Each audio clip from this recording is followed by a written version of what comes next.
Okay, welcome to lecture 7, week 7. So, before we proceed with this week's content, आपके एक साथी ने point out किया है terminology last time comparative potential and cooperative threat में एक गलत यूज़ हो गई थी.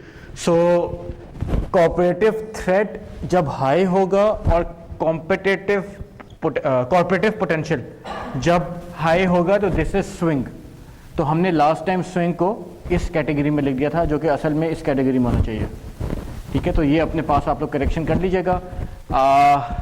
अदर देन टर्मिनोलॉजी जो हमने इन ब्लॉक्स के लिए डिस्कस किया था कि इन ब्लॉक्स में हम क्या स्ट्रेटेजी, इस ब्लॉक में क्या स्ट्रेटेजी लगा रहे होंगे और इस ब्लॉक में क्या स्ट्रेटेजी लगा रहे होंगे, वो strategies for the block will remain same. जहाँ जहाँ हमारी डिस्कशन हुई है वहाँ पे आप स्विंग, हमने यहाँ पे लिखा होता है, इसको आप यहाँ पे मूव कर दीजिएगा. It's a mistake of terminology कि टर्मिनोलॉजी कहाँ पे क्या इंटरप्रेट हो रही है. ठीक है, so let's move to week 7. पिछली क्लास में जल्दी से ओवरव्यू करते हैं. पिछली क्लास में हमने क्या क्या डिस्कस किया था? एनीवन? आपने देखा पिछली क्लास कोर्स? नहीं देखा? मेरा पिछली क्लास थे, पिछला साल में नहीं थे.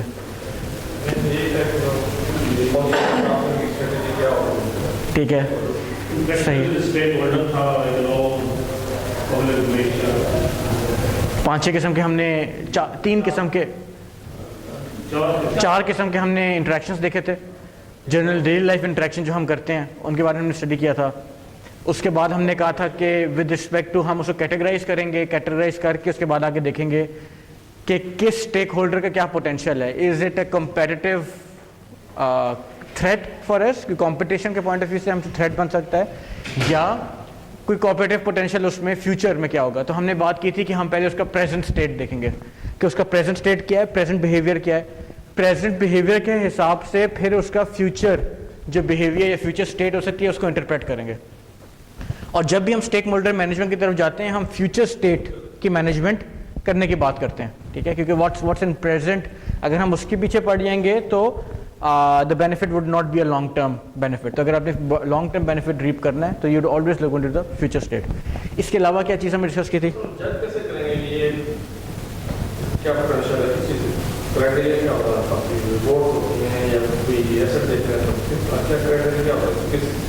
आपके अपने पैरामीटर्स हो सकते हैं. फॉर एग्जांपल आप बिहेवियर स्टडी करने के लिए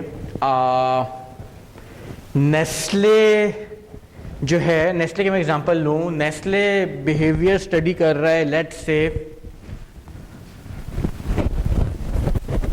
नेस्ले बिहेवियर स्टडी कर रहा है एंग्रो का. जो नॉर्मल समझ आता है वो तो ये समझ आता है कि Nestle is a comparative threat for Engro. ठीक है, कंपटीशन है, उसका फ्यूचर में थ्रेट होगा. लेकिन एक और एंगल से अगर आप चीज़ों को देखें, आप case by case cheese study कर रहे होते हैं, एक और एंगल से आप देखें तो एक और एंगल से ये समझ आती है कि नेस्ले और Engro they both are fighting to regularize milk industry. यानी कि पेस्चराइज मिल्क होना चाहिए, इसकी रेगुलेशन लाने में इन दोनों का किरदार प्ले कर रहे हैं ये, कि पेस्चराइज मिल्क होना चाहिए. ऑलमोस्ट सेम कैटेगरी में डील करते हैं. उसका ब्रांड नेम डिफरेंट हो सकता है लेकिन सेम कैटेगरी, सेम नीड को फुलफिल करते हैं. ठीक है, सो अब हम ये कह रहे हैं कि ये दोनों दे बोथ आर स्ट्राइविंग कि ये पेस्चराइज मिल्क को रेगुलराइज कर दें गवर्नमेंट के थ्रू. तो इससे हमें, अगर हम सिर्फ इस सिनेरियो को लेके चलें कि पेस्चराइज मिल्क रेगुलराइजेशन, अगर इसमें हमने स्टेक होल्डर को मैनेज करना है तो इस केस में Engro is not a comparative threat, rather a cooperative potential and a high cooperative potential. क्योंकि फ्यूचर में अगर जिस तरफ ये लोग जा रहे हैं कि आप रेगुलराइज हो जाए पेस्चराइज मिल्क की इंडस्ट्री, तो इनको क्या फ़ायदा होगा? आज के ड्यूरेशन में सिर्फ 5% पेस्चराइज मिल्क या प्रोसेस्ड मिल्क है. 95% is almost 95% is open milk. It's a very large number जिसको ये कैप्चर कर सकते हैं, कैटर कर सकते हैं. ठीक है, तो फ्यूचर में भी ये दोनों कभी भी एक दूसरे के लिए थ्रेट नहीं बनेंगे अनटिल अनलेस ये परसेंटेज समवेयर अराउंड 50-50 हो जाए या 40-60-40 हो जाए. इससे क्या मतलब है कि उन्होंने इतनी मार्केट कैप्चर कर ली कि अब मार्केट का चंक छोटा रह गया है, अब they both can be a comparative threat for each other, ठीक है। और फिर इसको ये बात करता है कि इसको आप बार बार रिव्यू भी करते हैं, बार बार रिव्यू करते हैं कि उसकी स्टेट क्या है, उसका फ्यूचर बिहेवियर क्या चल रहा होगा आपके साथ, ठीक है। तो दिस इज केस बेस्ड, आप उसका एनालाइज कर रहे होते हैं कि जो सर्कमस्टांस आप लेके चल रहे होते हैं, जो आपके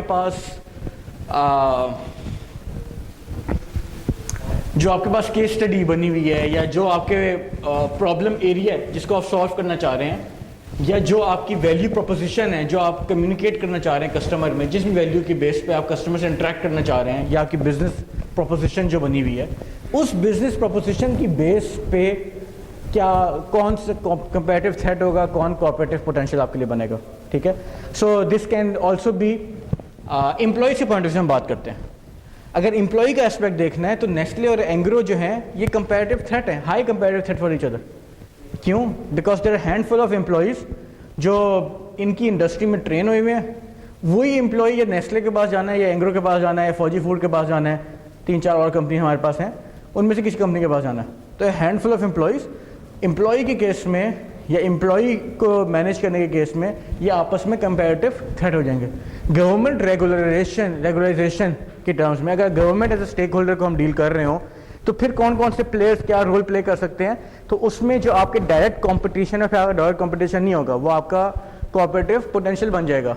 तो you both will be representing one side of the table and government to be representing the second side of the table, या open milk contesters to be representing the second side of the table for that matter, ठीक है। तो आपका problem, जिस problem को आप facilitate कर रहे हैं, फुलफिल कर रहे हैं, एनालाइज कर रहे हैं, उस पर डिपेंड करता है कि आप उसको फिर कैसे आगे एनालाइज कर रहे हैं, उसमें कौन से प्लेयर्स हैं, वो कंपैरेटिव थ्रेट है या कोऑपरेटिव पोटेंशियल है, ठीक है। Anything else from last lecture? कोई और एम्बिग्विटी, कोई और क्वेश्चन? आपने स्टडी किया था? आप लास्ट क्लास में नहीं थी? ओके, ठीक। फजल, ओके, अच्छा। और एनीवन एल्स, कोई और क्वेश्चन, कोई और क्वेरी जो समझनी हो?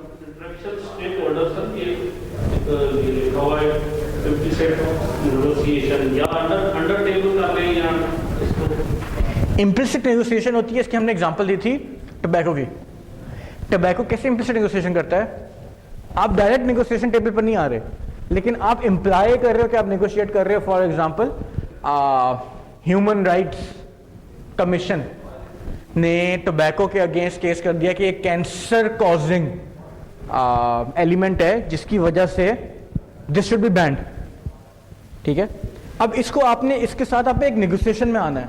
अगर आप डायरेक्ट नेगोशिएशन में आएंगे तो कंपनी थिंक्स कि अगर डायरेक्ट नेगोशिएशन में आती है तो it has an under hand, तो कहती है हम अंडर हैंड नहीं रखेंगे अपना, हम उनसे डायरेक्टली नेगोशिएट भी नहीं करेंगे। Company does not has a policy to negotiate with them, for example, ठीक है। लेकिन अब ये एक एलिमेंट, एक स्टेक होल्डर का एलिमेंट है, क्योंकि इसकी वजह से जनरल पब्लिक, कम्युनिटी सब इफेक्ट हो रही है, तो आपने इसको न्यूट्रलाइज करना है। तो आप न्यूट्रलाइज कैसे करेंगे इसको? One of the ways that tobacco company has done is, उन्होंने उसके जो बॉक्स है उसके ऊपर वो कैंसर ऑर्गन की पिक्चर लगा दी, ठीक है। अब अगर कोई human commission, human rights commission है, कोई किसी भी किस्म का कोई भी एक एलिमेंट है वो पॉपअप होता है, वो कहता है कि कैंसर कॉजिंग एजेंट है, तो the tobacco company can say कि ये एग्जैक्टली इस वजह से हमने ये कैंसर ऑर्गन इसके ऊपर पेस्ट किया हुआ है या पिक्चर उसकी लगाई हुई है, ताकि जो बंदा उसको ले रहा हो इट इज अवेयर कि this might be the result और this can be a cause. Although probability बहुत कम होती है, whatever the stat says, लेकिन बट स्टिल उन्होंने एक कम्युनिटी को न्यूट्रलाइज करने के लिए या एक एलिमेंट को न्यूट्रलाइज करने के लिए उनसे एक इम्प्लिसिट नेगोशिएशन चले गए, implied. Now this is an implied negotiation.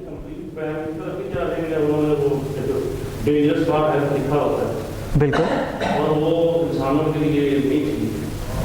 अभी जैसे ये कोरोना आया, फर्स्ट वेव, थर्ड, सेकंड, तो कंप्लीटली उन्होंने बैन कर दिया कि आप मास्क पहनेंगे, वैक्सीनेशन हो भी रहा। बिल्कुल, उस सिलसिले में टोबैको को आज तक तो हमने तो बड़े हो गए, 50 साल पूरी हो गए, उन्होंने बैन कर दिया। अब ये लोग ना डिफरेंट और टेक्निक्स यूज करते हैं, स्टेक होल्डर मैनेजमेंट की डिफरेंट और टेक्निक्स यूज करते हैं। ये हम एक एग्जांपल ले रहे थे कि इम्प्लिसिट नेगोशिएशन की क्या एग्जांपल होती है, हम ये बात कर रहे थे। अगर हम ये बात करें कि टोबैको कंपनी कैसे अपने आप को सर्वाइवल कैसे कर रही है अपना, तो टोबैको की अगर इंडस्ट्री से आप लोग वाकिफ़ हों तो there is a very fine amount जो टोबैको कंपनी खुद चार्ज करती है for a pack of cigarette. बाकी जितने अमाउंट होती है वो डिस्ट्रीब्यूटर, सप्लायर्स, रिटेलर्स में डिवाइड हो रही होती है, ठीक है। यानी कि उसने इतना इंसेंटिवाइज कर दिया उस सप्लाई चेन को कि अब टोबैको कंपनी से ज़्यादा वो जो डिस्ट्रीब्यूटर और जो सेलर है उसका इंसेंटिव है उस चीज़ को बेचने में, ठीक है। एक इस तरह से वो अपनी supplies all around the country या जहाँ भी लेके जाना है उसने वहाँ तक लेके गया। सेकेंड एलिमेंट, अगर हम टोबैको कंपनी को स्टडी करें, CSR में बहुत ज़्यादा स्पेंड करती हैं। आप किसी भी अच्छी टोबैको कंपनी का नाम ले लें, उसका जहाँ पे फैक्ट्री साइट जहाँ पर होगी, उसकी प्रोडक्शन साइट जहाँ पर होगी, उस प्रोडक्शन साइट पे अगर आप जाएं तो you be amazed to see children education, tree plantation, infrastructure development, might be agriculture development as well. उसके बाद पॉवर्टी एलिवेशन पे काम कर रहे होते हैं, वो मल्टीपल और चीज़ों पे काम कर रहे होते हैं। उसकी वजह से उसने अपनी कम्युनिटी को न्यूट्रलाइज किया हुआ होता है, ठीक है। Then a third element, a very highly tax paying industry tobacco की, ठीक है। यानी कि tax is one of the ways जिससे आप उसको डिस्करेज कर सकते हैं, गवर्नमेंट डिस्करेज कर सकती है। अगर टैक्स से आप उसको डिस्करेज करते हैं, because this is dangerous but not band, in other words अगर हम बात करें, ठीक है, मतलब नॉट बैंड अंडर नहीं, मतलब हम उसको कहते हैं कि रूल्स एंड रेगुलेशंस, मुल्क के आइन में वो मना नहीं है, ठीक है, लेकिन मुल्क का आइन शायद उसको रिकग्नाइज करता हो कि ये हार्मफुल है। उस हार्म को, अब आप हार्मफुल अगर चीज़ होती है तो उसको आप डिस्करेज करते हैं। डिस्करेज करने का तरीका गवर्नमेंट के पास एक है कि उसको टैक्स हैवी कर दे उसके ऊपर, ठीक है। तो tax, this is one of the highest paying tax industries as well tobacco, but still it's surviving, क्योंकि ये वॉल्यूम्स पे चलती है, ये छोटे पैक्स इन वॉल्यूम्स, बहुत ज़्यादा वॉल्यूम्स में सेल होती है। तो मल्टीपल टेक्निक्स हैं जिससे स्टेक होल्डर को मैनेज कर रहे हैं। तो what we have discussed, implicit negotiation कैसे करते हैं ये लोग, ये अपनी कम्युनिटी से कैसे मैनेज करते हैं, ये लोग गवर्नमेंट को कैसे मैनेज कर रहे हैं। देन एम्प्लॉयज़, अच्छा ओके, टोबैको कंपनी बहुत ज़्यादा सर्वेस करती है, कस्टमर सर्विस, बंदे के पास जाके सर्वे करती है। And there might be an incident when you would have come across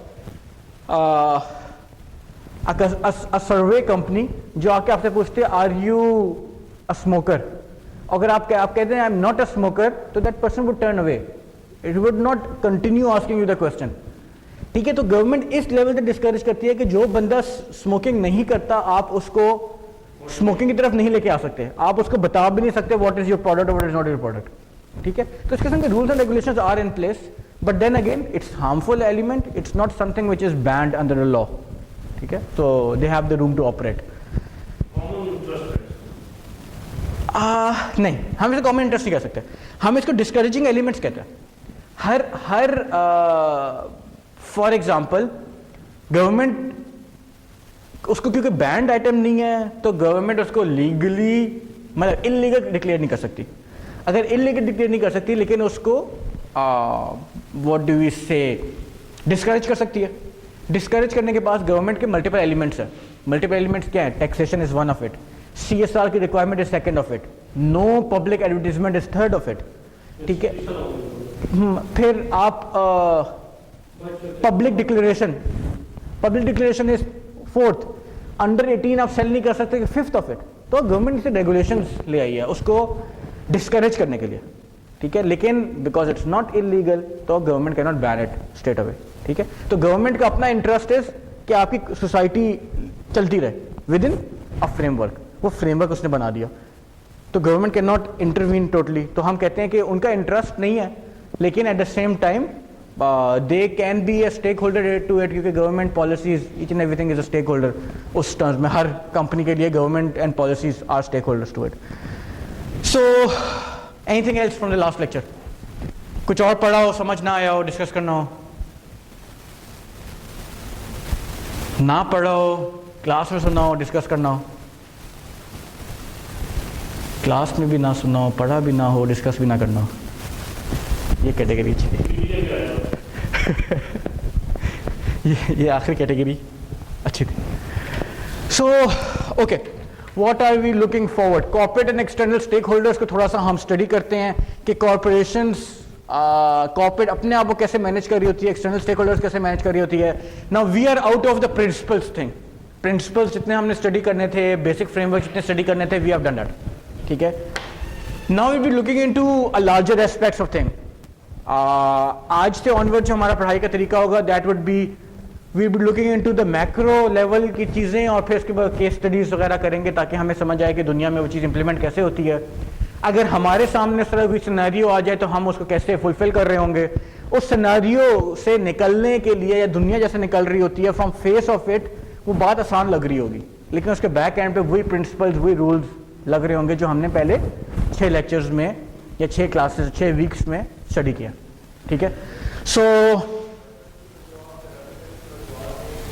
this will be last lecture before mid, और आज की क्लास में हम इसकी थ्योरी कोशिश करेंगे कंप्लीट कर लें, ताकि नेक्स्ट क्लास में इसकी केस स्टडी करेंगे और एक हाफ में क्विज करेंगे। एंड थोड़ा सा मैं आपको पेपर पैटर्न और इन चीज़ों के बारे में बता दूंगा कि क्या स्टडी करना है, ठीक है। क्विज करते हुए आपका पेपर की कुछ ना कुछ तैयारी हो जाएगी, इसलिए मेरा एम है कि अगली क्लास में क्विज भी हम लें, ताकि आपकी कुछ अभी तैयारी 2 चैप्टर से आप क्विज कर लेते हैं। Let's say towards end of the lecture मैं अनाउंस कर दूंगा किस किस का है, तो हम थोड़ा सा प्रिपरेशन भी कर लेंगे उसके लिए, एग्जाम्स के लिए, ठीक है। So the learning outcome for the day is managing corporate social responsibility in the marketplace. इसी के बारे में हम बात कर रहे हैं, टोबैको कंपनी कैसे कर रही होती है। Why is managing corporate social responsibility an important aspect? Anyone? Corporate social responsibility manage करना एक important aspect क्यों है?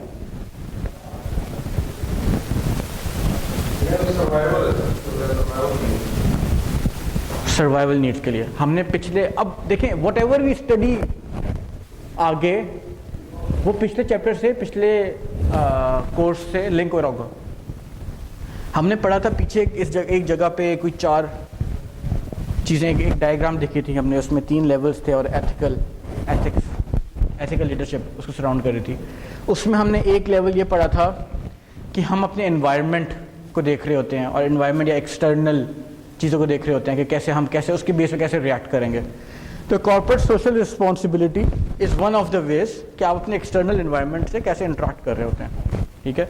सो फॉर एग्जांपल हमने टोबैको कंपनी की बात की, कम्युनिटीज़ से कैसे इंटरेक्ट कर रहा है वो, schools, road infrastructure, irrigation system, multiple और टेक्निक्स हैं उनके पास। माइट बी पॉवर्टी एलिवेशन पे कोई लो कॉस्ट कि कोई चीज़, एम्प्लॉयमेंट की वो अपॉर्चुनिटीज़ देते हैं, मल्टीपल हेल्थ फैसिलिटी देते हैं। एग्जैक्टली, टोबैको कंपनीज जो जितना ज़्यादा इन्वायरमेंट को डिस्ट्रॉय करता है या कम्युनिटीज़ को रीस्ट्रक्चर करता है, उस पर उतना ज़्यादा कॉर्पोरेट सोशल रिस्पॉन्सिबिलिटी का प्रेशर होता है।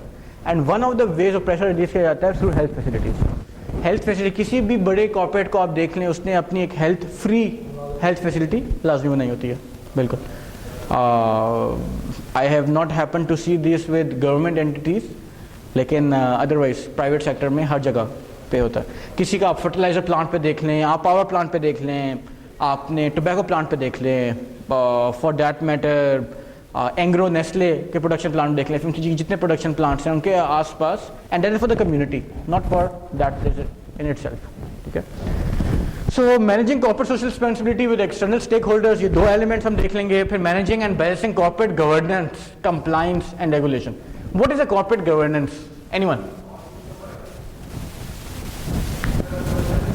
कॉर्पोरेट गवर्नेंस क्या चीज़ होती है? गवर्नेंस क्या होता है? गुड गवर्नेंस, बैड गवर्नेंस, हमने लफ्ज़ बहुत सुना होगा। पब्लिक सेक्टर में भी डील करते हैं। गुड गवर्नेंस, बैड गवर्नेंस हम बहुत ज़्यादा सुनते हैं पॉलिटिकल पार्टीज़, पॉलिटिकल पार्टीज़ के पॉइंट ऑफ व्यू से कि बिल्कुल बिल्कुल कह सकते हैं ये चीज़। तो गवर्नेंस का एक फ्रेमवर्क आपने बना लिया,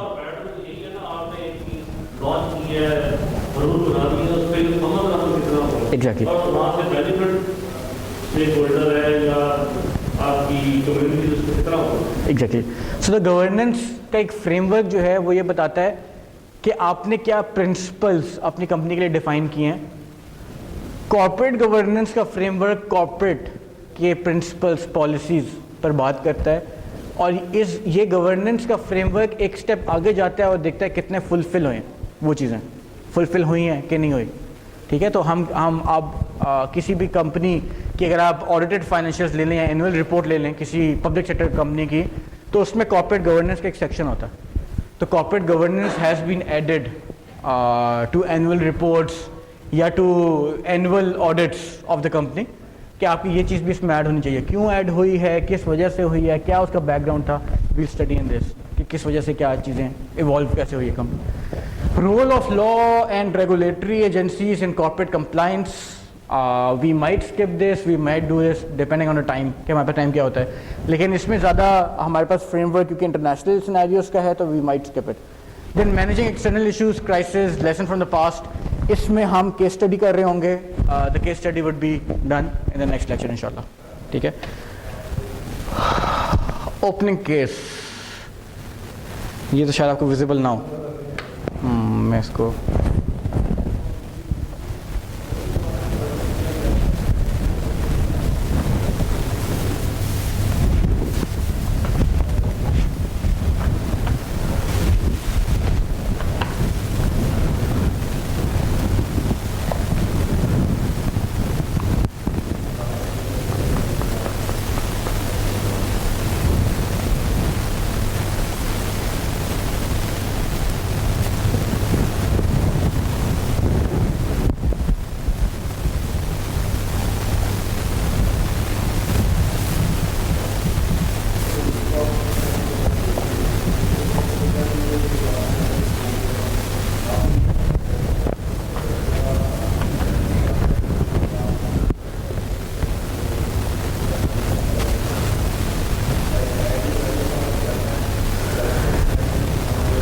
विजिबल है आप लोगों को?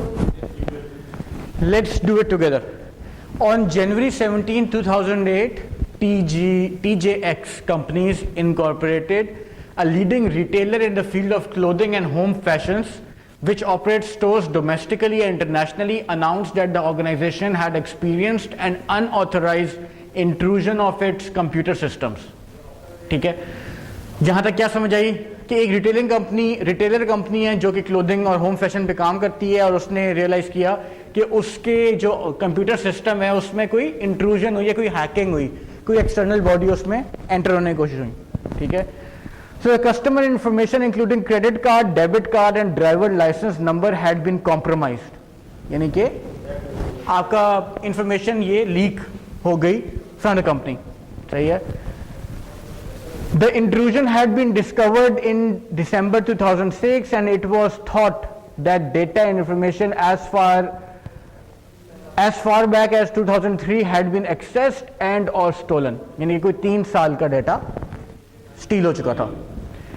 At the time, approximately 45.6 million credit card numbers had been stolen. एक अमाउंट आ गई हमारे पास, एक बहुत बड़ा नंबर है जिसका अगेंस्ट डेटा लीक हो चुका था। In October 2007, almost एक साल after the incident, the number rose to 94 million accounts. This has become the largest known credit card theft or unauthorized intrusion in history. Because of the lax security system at TJX, mal security system, not up to the mark security system, lax की मैं sorry lax कहते हैं, malfunctioning, not up to the mark, इसके synonyms कर रहा हूँ ताकि understanding बेहतर हो जाए। At TJX, the hackers had an open doorway to the company's entire computer system. हमें यहाँ से क्या समझ आ रही है, किसकी गलती है? कंपनी की गलती है कि उसका security system up to the mark नहीं था और कस्टमर इंफॉर्मेशन उसके पास अवेलेबल थी, जो कि was at threat of being stolen always. ठीक है। In 2005, hacker used a laptop outside one of TJX store in Minnesota and easily cracked the code to enter into the Wi-Fi network.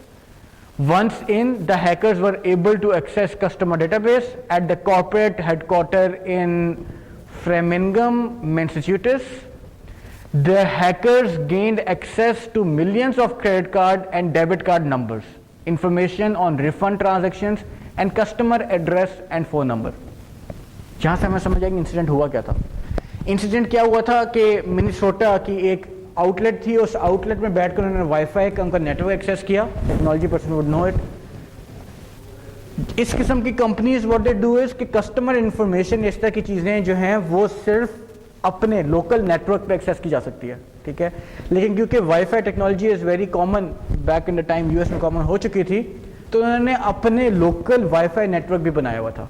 यानी कि लैन का network आ रहा होगा, उससे wifi device लगी होगी, और जो भी उस वाईफाई डिवाइस से कनेक्ट हुआ है सिर्फ वो उस डेटा को एक्सेस कर सकता है. तो this is how they did it. ठीक है, हमें इसमें समझ आ रही है उन्होंने किया क्या. और हेडक्वार्टर में डेटा पड़ा हुआ था, हेडक्वार्टर को एक्सेस किया उन्होंने वहां से. The hackers reportedly used the stolen information to purchase over 8 million in merchandise. $8 million की मर्चेंडाइज परचेज हुई उन credit card information, debit card information, user data से. ठीक है, TJX used an outdated wired equivalent privacy to secure its network. ये हम पहले identify कर चुके थे कि सिक्योरिटी, नेटवर्क सिक्योरिटी की मैल फंक्शनिंग या आउटडेटेड होने का उसका एक reason, one of the reason can be this. ये उसने क्लियर कर दिया कि outdated wired equivalent privacy to secure its network. In 2001 hackers were able to break the code of wire equivalent privacies which made TJX highly vulnerable to an intrusion. Similar data breaches have occurred within the past few years at the firm ChoicePoint Card System Solution. ये दो और firms हैं, इनमें भी similar काम हो चुका है. In August of 2007, a Ukrainian man, ABC, was arrested in Turkey as a potential suspect in the TJX case. According to police officials, ABC is one of the world's most important, well-known computer pirates. He led 2 men in the scheme. Even though the intrusion was discovered in December 2006, the company did not publicize it until a month later. यानी कि दिसंबर 2006 में ये intrusion हुई थी, लेकिन company ने जनवरी तक या जो भी 1 महीने तक उसको पब्लिक इंफॉर्मेशन नहीं की थी. ठीक है, consumers felt that they should have been notified of the breach once it was discovered. यहां पे पहला स्टेक होल्डर डायलेमा आता है आपके पास. क्या स्टेक होल्डर डायलेमा है आमिर? स्टेक होल्डर डायलेमा क्या है? सबसे पहला स्टेक होल्डर डायलेमा यहां पे आखिरी स्टेटमेंट जो बोली, स्टेक होल्डर डायलेमा, एक मसला, स्टेक होल्डर मैनेज करने का एक मसला सबसे पहला आया यहां पे. वो क्या मसला है? इस केस को आपने एनालाइज करना है with respect to stakeholder management.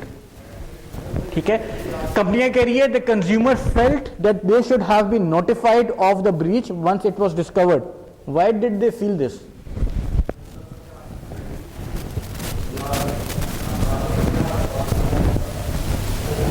Anyone else? क्यों? 1 महीना डिले पब्लिसाइज किया. आप कुछ कह रहे थे?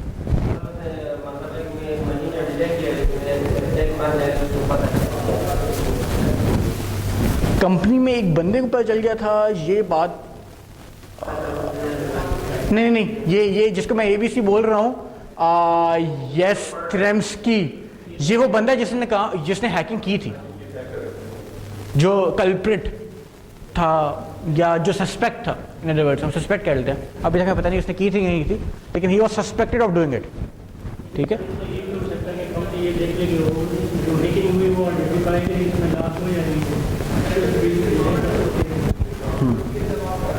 नाउ मैंने इसको स्टेक होल्डर मैनेजमेंट का डायलेमा क्यों कहा था? हम यानी जो कंज्यूमर से जो है वो कंज्यूमर्स फेल्ट, कंज्यूमर ने ये फील किया, कस्टमर्स ने ये फील किया कि उनको they should have been notified. उनको कंपनी को उनको नोटिफाई करना चाहिए था. कंज्यूमर्स को नोटिफाई करते ऑफ द ब्रीच जिस टाइम पे ब्रीच हुई थी, जैसे as soon as it was discovered, जिस टाइम पे वो डिस्कवर हो गया था, जिस टाइम पे कंपनी को पता चल गया कि ये ब्रीच हो गई है, उनको कंज्यूमर्स को बता देना चाहिए था, नोटिफाई कर देना चाहिए था. लेकिन उन्होंने नहीं किया। उन्होंने कब किया? उससे पिछली स्टेटमेंट में वो कह रहा है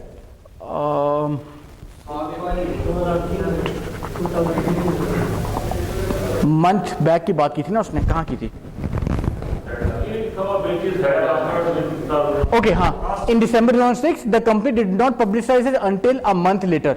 ठीक है, यानी कि एक महीना बाद बताया था कंपनी ने। तो पहला